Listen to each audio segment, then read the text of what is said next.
Welcome, and thank you for joining me for another random gaming news, where today I have a couple of quick mentions that I'm going to go over with you. We're going to talk about the length of the new Cyberpunk 2077 game, plus why Sony's saying I'm sorry.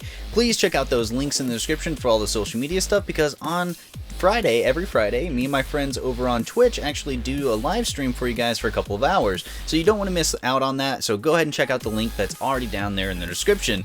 Please share this video to help out the channel the most, hit the like button if you guys did enjoy today's video, and subscribe with the bell icon turned on for more content like this, and let's go ahead and start the video.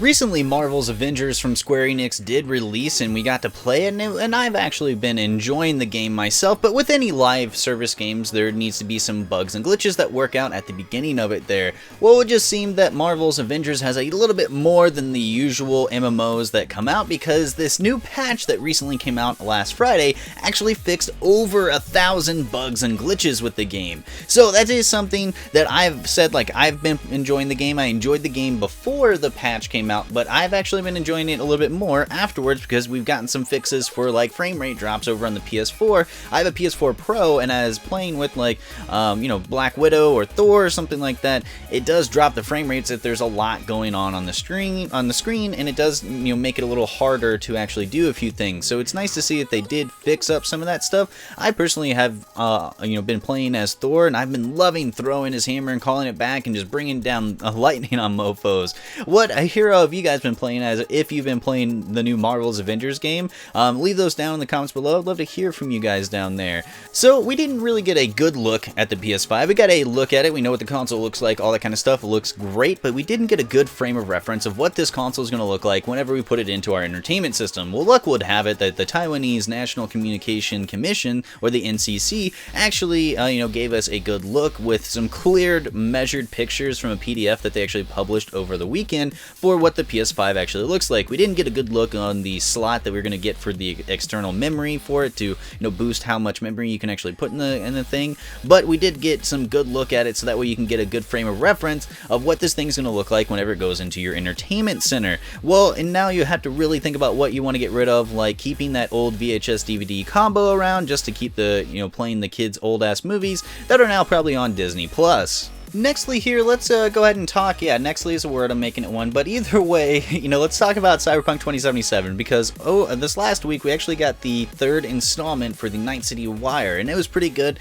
We got to see a lot of it, but more importantly, we actually got to sit down with lead quest designer Patrick Mills, and he actually had this to say. We do know the main story run in Cyberpunk 2077 is slightly shorter than The Witcher 3, because we got a lot of complaints about Witcher 3's main story just being too long. Looking at the metrics, you see tremendous number of people played through the game really far but never made it to the end. We want you to see the full story, and we did shorten the main story, but we have lots to do. Now, if you'd ask me, this is something that I actually do enjoy, because it's okay to have a shorter RPG if it does give us a quality story on top of it, and not drag out too long and make me feel like I'm just playing it just to complete everything.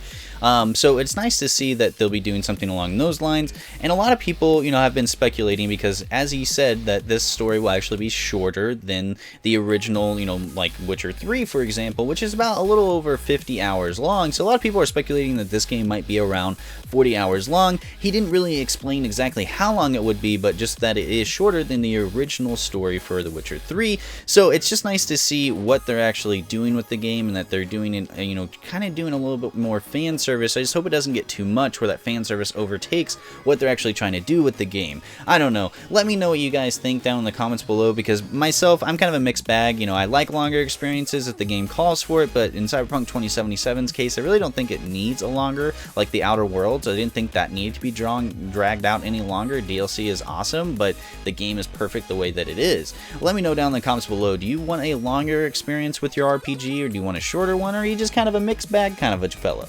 Before we go, I just wanted to talk about the PS5 and the Chaos that happened around the pre-order this past week, because last week we did get that showcase where we got to look at the pricing for the console, we got to look at a lot of games, but they didn't actually give us when the pre-orders would go live. Well, it would seem that in a tweet later that day, or right after the showcase, they did say that it would be going live tomorrow, but retailers were like, fuck that shit, and got that shit out the door that same day. That caused a lot of confusion, a lot of people didn't know what was going on, and before you knew it, a lot of the bots had actually gone to these retailers' sites and either crashed the site from trying to buy everything or bought all of the consoles that were out.